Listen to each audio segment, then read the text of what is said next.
हे हे मी हे जे सांगितलेलं आहे ते खरं आहे की खोटं आहे हे तुम्हाला समाधानी सर खरोखर सांगतायत, कारण तुम्ही एक्झाम्पल पण पाहिले. काय पाहिले?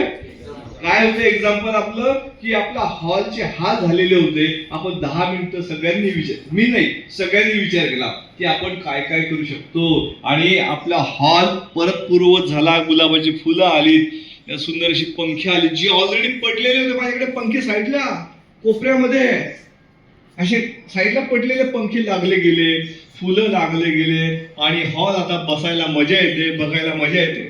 अजून इथले नवीन काम सुरू झाले आपल्या, हे नवीन हे बदलणार आहे. तिथे स्वामी विवेकानंदांचे सुंदर विचार येणार आहे.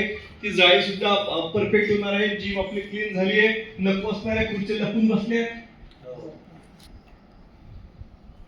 बस मित्रांनो, काय करायचं ठरवायचंय.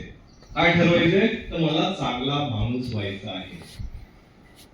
व्यसनमुक्त होणं अतिशय छोटीशी गोष्ट मित्रांनो. हा आजार आहे, मद्यपान नावाचा झालेला आजार आहे, आणि आजार कधीच कायमस्वरूपी राहत नाही. जर का तुम्ही त्याच्यावर लक्ष केंद्रित केलं, जर का तुम्ही ठरवलं की या आजारातून मला बाहेर पडायचंय, या आजारातून मला मुक्त व्हायचंय, तर 100% हा आजार तुमचा बायकॉट होणार आहे, साईडला पडणार आहे. फक्त तुम्हाला ठरवायचं या आजारातून मला बाहेर पडायचं आहे, आणि त्यासाठी काही फंडे, काही कन्सेप्ट तुम्हाला देत असतो. परवा ती सुंदर कन्सेप्ट आपल्या डोक्यात आला. कोणता कोणता? क्या बात सर, हुशार आहे. कोणी सुरू केले? मी पण सुरू केले.